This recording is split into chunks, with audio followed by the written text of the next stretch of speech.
मित्रों नमो नमः। पिछले कुछ वीडियो में हम लोग व्याकरण के उद्भव और विकास इतिहास के बारे में पढ़े। उसके बाद लघु सिद्धांत कौमुदी के संज्ञा प्रकरण के हम लोग 14 सूत्र का अध्ययन किए विस्तार पूर्वक। अब आज से हम लोग अच संधि प्रकरण के बारे में पढ़ेंगे। यहां से स्टार्ट करेंगे क्रमशः। तो इसमें का जो पहला सूत्र है वह है इको यड़च।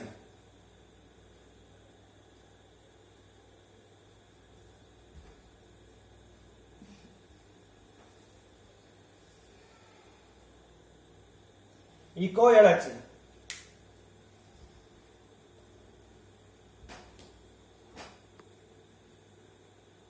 इस सूत्र का पहले हम लोग अर्थ जानेंगे और अर्थ जानने के लिए पहले इसका हम लोग विच्छेद करेंगे। विच्छेद इसका क्या होगा? इकः यण अच। जैसा कि पहले हम बता चुके थे, पिछले कुछ वीडियो में बताए हैं कि किसी भी सूत्र का जब अर्थ निकालना हो तो पहले उसका विच्छेद करेंगे, पदच्छेद करेंगे। पदच्छेद करने के बाद हम उसमें देखेंगे कि विभक्तियां कौन सी हैं। तो हम विभक्ति देखेंगे तो इकः में षष्ठी एक वचन है, यण में प्रथमा एक वचन है और अच में सप्तमी एक वचन है। इसमें कौन है? सप्तमी एक वचन। फिर से देख लेते हैं। इसमें षष्ठी है, इसमें प्रथमा है, इसमें सप्तमी है। अब हम इसके द्वारा हम इसका अर्थ निकालेंगे। तो उस समय हम लोगों ने कुछ, अब देखिएगा यहां बहुत ध्यान पूर्वक देखिएगा कि कैसे हम सूत्र का अर्थ निकालते हैं। और इसके बाद हम लोग सुधी धन उपास्य की सिद्धि करेंगे। उस सुधी धन उपास्य की सिद्धि देखिए कितने लंबे जाती है, कितने सूत्रों में क्रमशः कितने कौन कौन से सूत्र लगते हैं, उस सारों का विस्तृत अध्ययन हम लोग करेंगे, उस सारे सूत्रों का। इसलिए यह वीडियो कहीं भी मिस मत कीजिएगा आप लोग। अब देखिए यहां पर हम लोगों ने पिछले वीडियो में चर्चा किया था षष्ठी स्थाने योगा। षष्ठी स्थाने योगा यह एक परिभाषा सूत्र है। अब यह क्या कहता है कि इसका तो अगर हम लोग इकः यण अच का अगर अर्थ देखेंगे तो इसका अर्थ यही होता है कि इक के स्थान पर, देखिएगा इक के स्थान पर क्या हो? यण आदेश हो। यण आदेश हो कब? अच के परे रहने पर। अच के परे रहने पर, अच परे होने पर। अब आप ही लोग जरा सोचिएगा, यहां पर हम लोग आदेश लिख लेते हैं।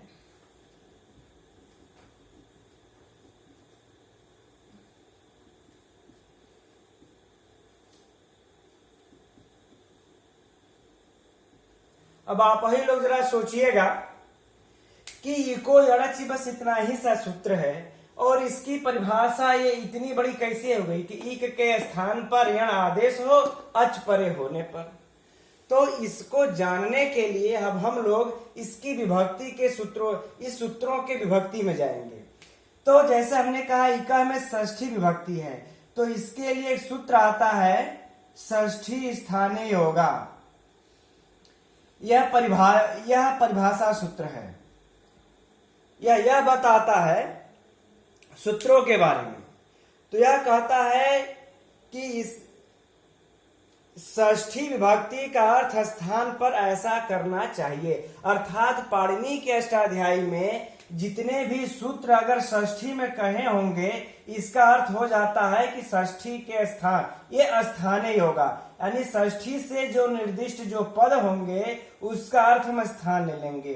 अर्थात तो इका षष्ठी में है, इसलिए हम इस इक को बोलेंगे कि इक के स्थान पर। इस जो स्थान जो शब्द हम ला रहे हैं यह पाणिनि के पूरे अष्टाध्यायी में जो षष्ठी से निर्दिष्ट जो पद होंगे उसका अर्थ होगा स्थान। यानी इका के स्थान पर हो गया। अब कह रहे हैं यण प्रथमा आदेश हो, कब करें? अच सप्तमी। अच यह जो है सप्तमी विभक्ति में है। तो कह रहे हैं अच, जब अच में कौन सा विभक्ति है? सप्तमी है। और किस सूत्र से है? भावे से। इसको हम सती सप्तमी भी कहते हैं। और जो सूत्र लगा है यस्य च भावेन भाव लक्षण,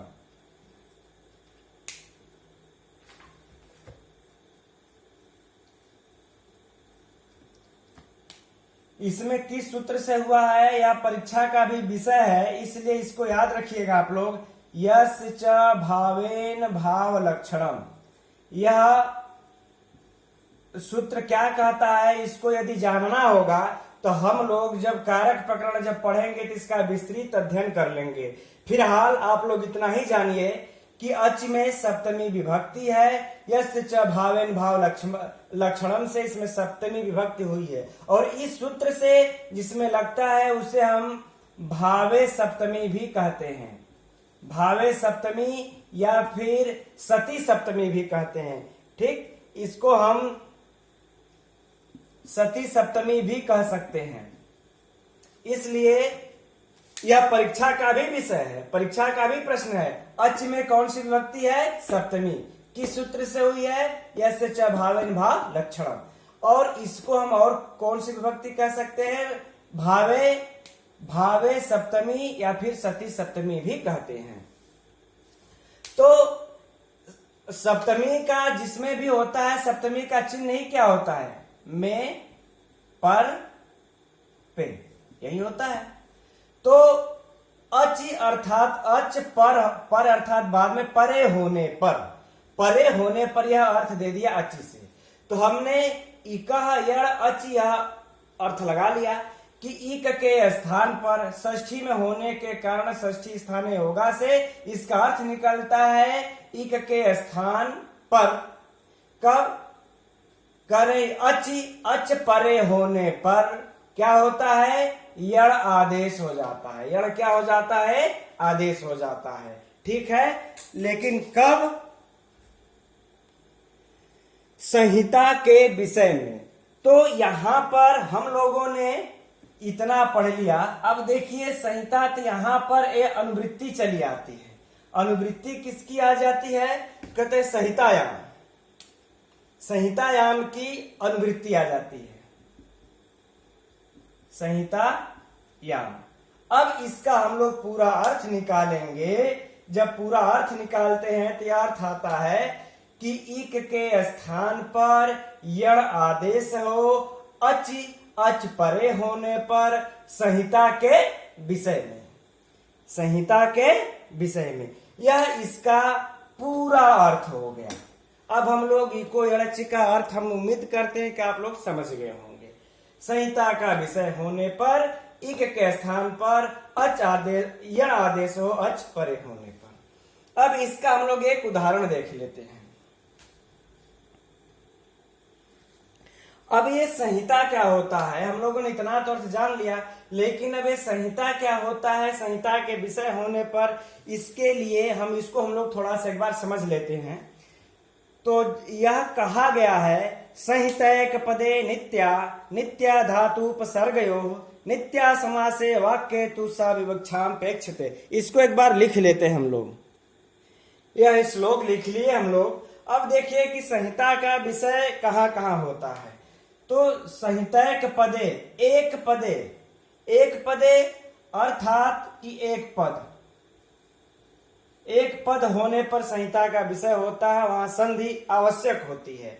एक पदे अर्थात अखंड पद में नित्य संधि, संहितैक पदे नित्या, जहां पर एक पद होगा वहां पर हमें संधि नित्य करनी पड़ेगी। और फिर कहते हैं नित्या धातु उपसर्गयो हो। अब नित्य ही होगा कहां पे? धातु और उपसर्ग में। जहां पर धातु उपसर्ग की बात आएगी वहां पर भी संधि नित्य करनी पड़ेगी। नित्या धातु उपसर्ग हो। और नित्या समासे, और कह रहे हैं कि समास में भी संधि नित्य होगी। इसमें भी नित्या समासे समास में भी संधि नित्य ही होगी। और कहते हैं वाक्य तू सा विवक्षाम पेक्षते। अब कहते हैं कि जहां पर वाक्य की बारी आ जाएगी तो वाक्य में विवक्षा में पेक्षते, आपके विवक्षा के ऊपर निर्भर करता है कि आप संधि करते हैं या नहीं करते हैं। अब वाक्य में देखिए आपके इच्छा के ऊपर होगी। इन चारों का हम लोग एक बार उदाहरण देकर के भी देख लेते हैं। जैसे एक पद ए चया होता है, चया चया देखिए एक पद है, अगर इसको हम चे धन अ यदि कहीं भी लिख देंगे या इस तरीके से हम लिख देंगे चे और अ, तो यह बिल्कुल अशुद्ध माना जाएगा।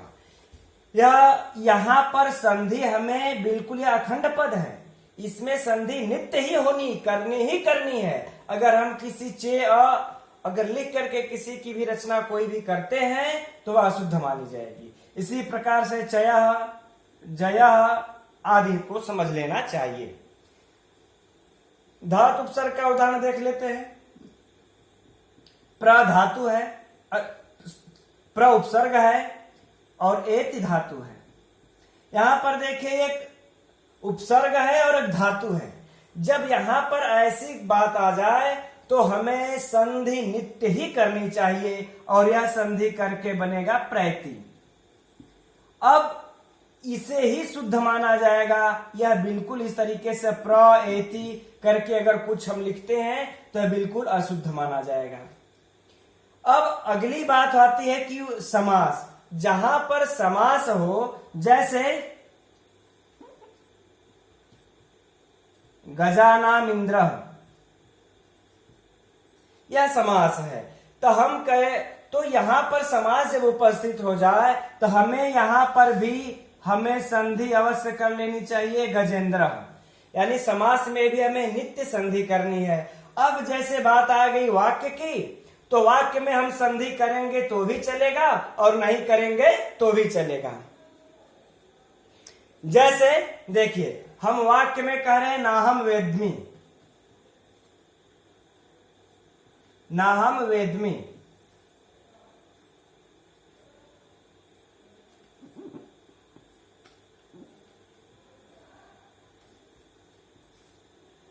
मैं नहीं जानता, न अहम, हम यह लिख देंगे यह भी सही है। और यदि हम इस तरीके से न फिर अहम वेदमी लिखेंगे तो भी सही है, यह भी सही है। हम ना अहम वेदमी लिखेंगे यह भी सही है और ना हम वेदमी लिख देंगे यह भी सही है। तो वाक्य में हमारे विवक्षा के ऊपर निर्भर करता है हम संधि करें या न करें, लेकिन समास में नित्य धातु उपसर्गयों और एक पद, इन तीनों में हमें संधि नित्य करनी पड़ती है। इस प्रकार से मित्रों यह हम ध्यान रखेंगे इसका कि वाक्य में हमें हमारी विवक्षा के ऊपर निर्भर करता हम संधि करें या न करें। अब यहां पर जो इको यड़ची इस सूत्र का जो उदाहरण है वह है सुधीधन उपास्य, सुधीधन उपास्य। अब इसमें तब संधि करनी है तो इसमें किस संहिता के विषय में संधि हो रही है? यह एक पद है कि धातु उपसर्ग है कि समास है, इन तीनों में से या फिर वाक्य के अनुसार हमारे स्वेच्छा से कर रहे हैं तो कह रहे हैं कि यह समास है।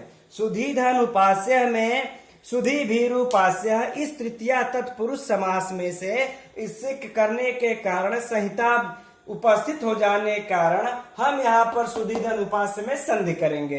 अब यहाँ से हम लोग सुधीधन उपास्य की संधि को प्रारंभ करेंगे। इको यड़च का पहला उदाहरण देखेंगे। आइए अब इसकी सिद्धि करते हैं, संधि करते हैं, देखते हैं कैसे सिद्ध होता है।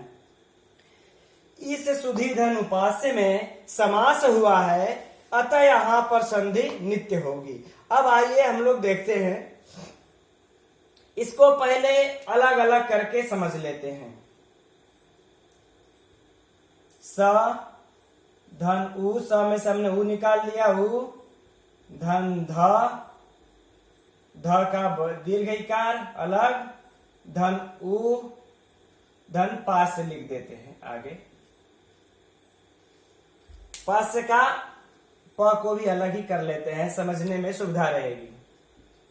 प धन आर से। अब देखिए, अब यहां पर जो है कि हम लोगों का जो सूत्र है इको यणचि क्या कहता है कि इक के स्थान पर यण हो। इको यणचि यह सूत्र जो संधि सूत्र है यही कहता है इक के स्थान पर यण हो। अब हम लोगों को इक को इसमें ढूंढना है, तो अगर हम इसको इक मानेंगे, यदि हम इसको ऊ को इक के अंतर्गत अगर हम मान लेते हैं, तो इसके बाद देखेंगे तो अच जो है कि यह भी अच है, तो हम इस ऊ को इक के स्थान पर यण करेंगे।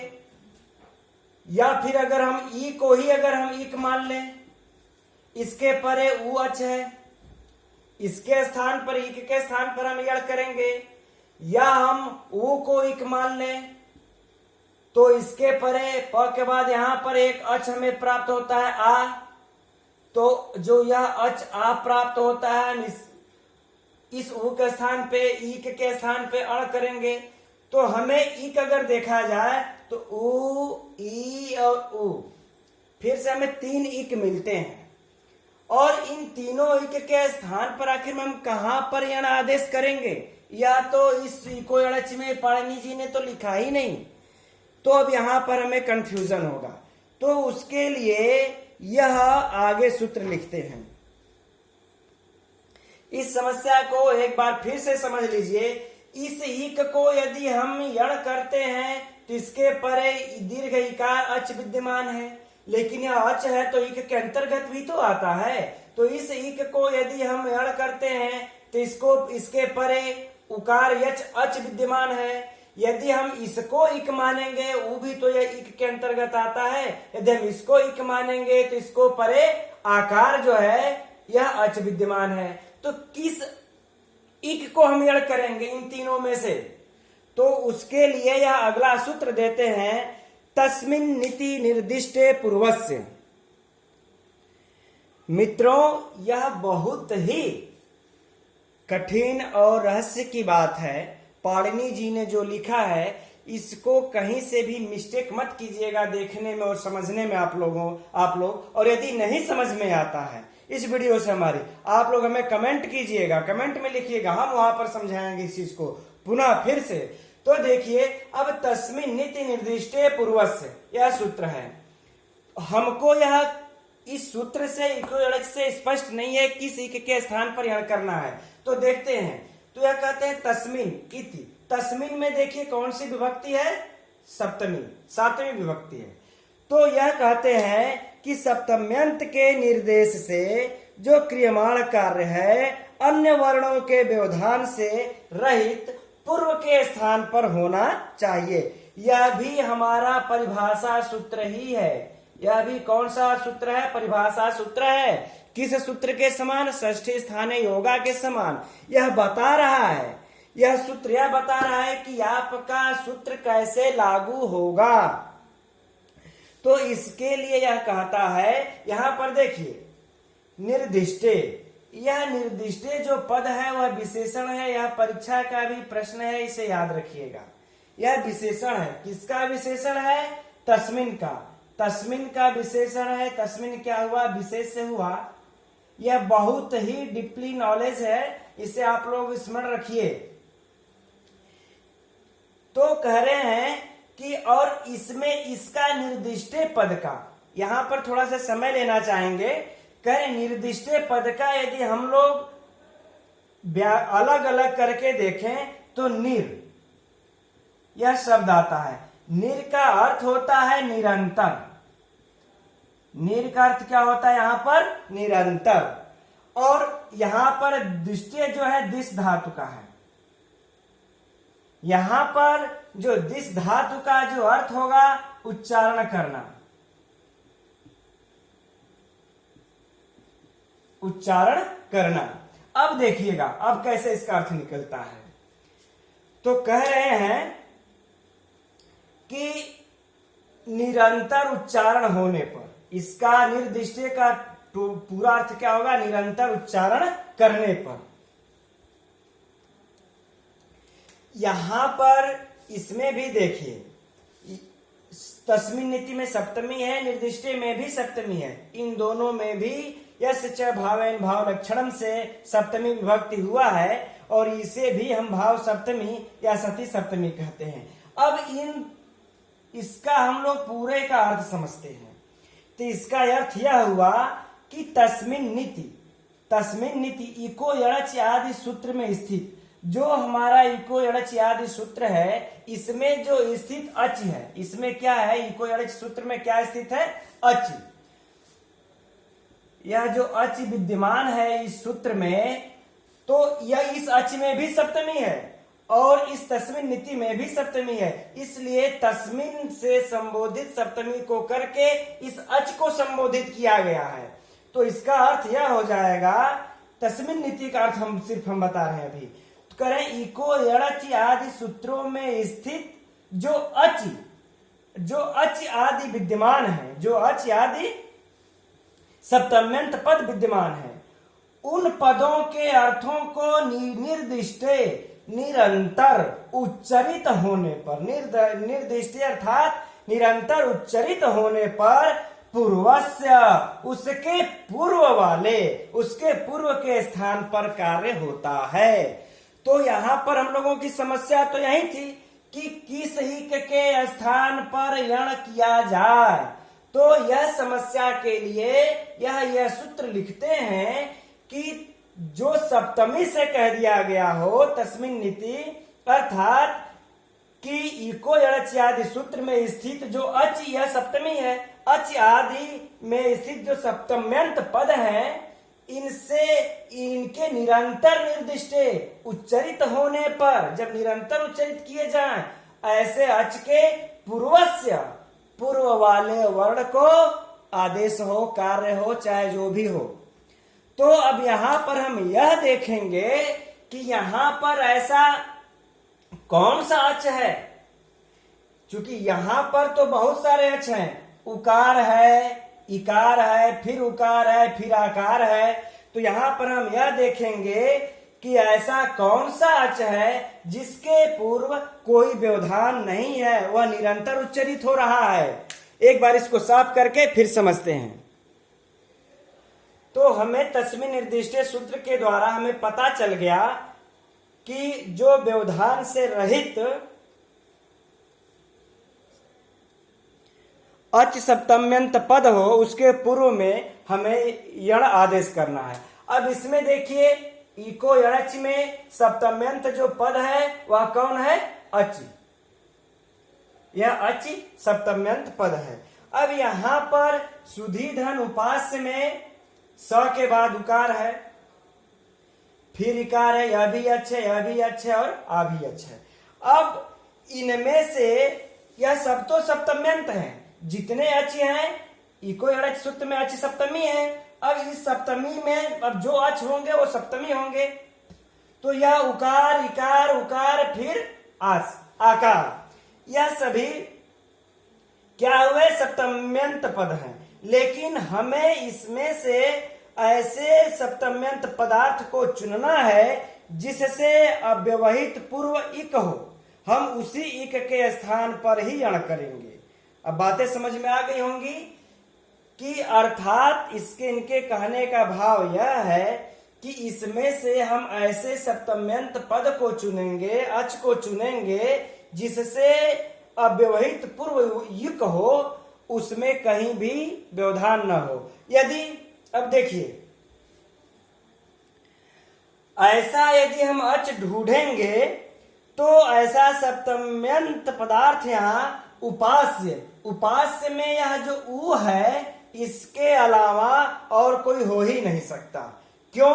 क्योंकि देख लीजिए, यदि यहां पर हम यह पकार के बाद यदि हम इस आस्य को यदि हम अच मान लेंगे, ठीक है, इसको हम अच मान लेते हैं और इसके परे यह इक है, ध्यान से समझिएगा। तो अच मान लिए, यहां पर इक है, इसके पूर्व हम इसको, इस इक को हम यण कर सकते हैं, लेकिन यह पकार का बीच में व्यवधान पड़ जा रहा है। इस अच और इस अच का निरंतर उच्चारण नहीं हो पा रहा है और तस्मिन निर्दिष्टे पूर्व सूत्र यही करता है, कहता है कि निर्दिष्टे निरंतर उच्चारित होना चाहिए अच को, उसके बीच में कोई व्यवधान नहीं होना चाहिए। ऐसे अच के पूर्व वाला जो इक होगा उसी पर हम कार्य करेंगे।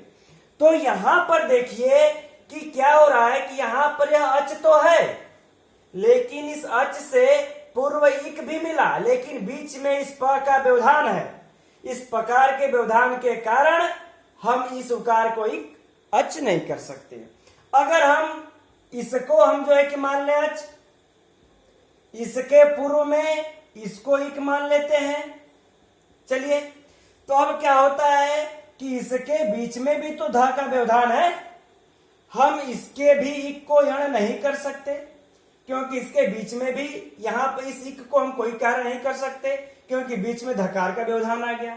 यदि हम उकार को अच मान लें, इसके पूर्व में कोई इकार है ही नहीं, तो हम इन सभी को हम ना उकार को, ना ही इस उकार को, ना ही आकार को मान के किसी को भी हम यण आदेश नहीं कर सकते। लेकिन यदि हम उकार को यदि हम अच माने, इसको अच मान ले, इस उकार को यदि हम अच मान लेते हैं, यह जो हमारा इकार है यह इक के अंतर्गत आ जाता है और इस बीच में कोई भी व्यवधान नहीं है। यह दोनों अच निरंतर उच्चरित हैं।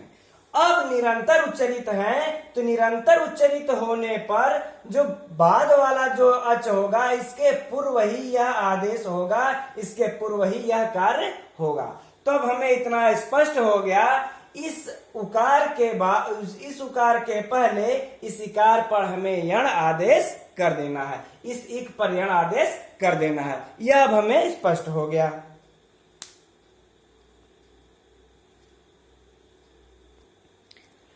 तो अब हमें इस इक के स्थान पर यण आदेश कर देना है, क्योंकि ई के पर यहां पर उ अच विद्यमान है, व्यवधान से रहित है। अब यण के अंतर्गत जो वर्ण आते हैं वह य, व, र और ल है।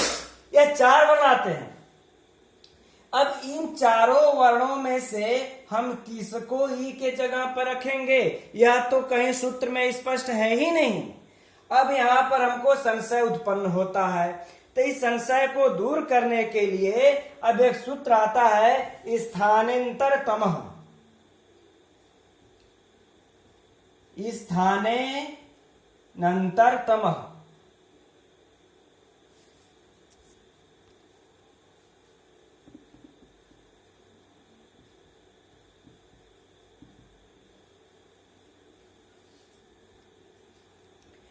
यह सूत्र भी देखिए परिभाषा सूत्र है, क्योंकि यह बता रहा है कि सूत्र को कैसे प्रवृत्त करना है।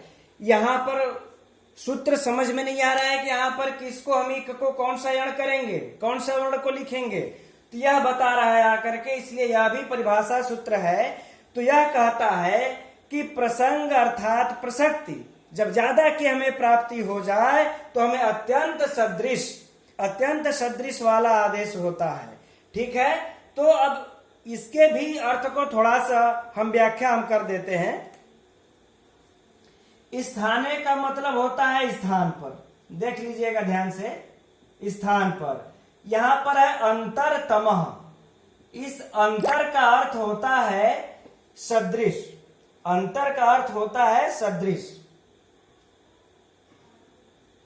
और तमः जब लग जाता है तो क्या हो जाता है, अत्यंत सदृश। तो अंतर ये उच्च अर्थ में लग गया, तो अत्यंत सदृश।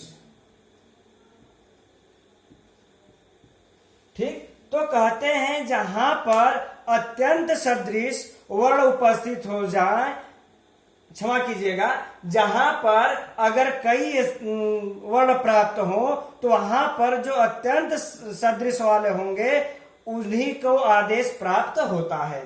तो यह तो सूत्र साधारण सा है, सभी लोग जानते हैं। अब इसके लिए हम लोग क्या करते हैं, अब यहां पर हम उच्चारण स्थान देखेंगे। उच्चारण स्थान देखने पर इचुए सानाम तालु, इसका उच्चारण स्थान क्या होता है, तालु। ठीक है, अब हम ढूंढ रहे हैं कि इसमें से इसका अत्यंत सदृश स्थान कौन है, तो हम देखेंगे इसका उच्चारण स्थान है तालु। अब इसमें से ल का ऋतुषाणाम दंता, ऋतुषाणाम मूर्धा, ओकारो दंत ओष्ठम, इसका इचुषाणाम तालु। इस य का भी कौन सा उच्चारण स्थान है, तालु। इसलिए हम ई के स्थान पर यही आदेश करेंगे। तो यह तो सिंपल सा हो गया, लेकिन फिर कहते हैं जो तमः प्रत्यय लगा दिए, तमः प्रत्यय अत्यंत ये सदृशता जब देखना होगा तो हम लोग जब वाघरी जब करते हैं सिद्धि, तब वहां पर इसकी जरूरत पड़ती है, हम लोग समझेंगे। लेकिन यहाँ पर स्थानांतर तमः सूत्र से ई को यण आदेश हो गया। मित्रों, अभी यह वीडियो और भी लंबी चलेगी, अभी और भी इसमें ज्यादा समझाना है, इसलिए अब हम लोग इसके आगे की प्रक्रिया को आगे की वीडियो में समझाएंगे। तब तक के लिए नमो नमः।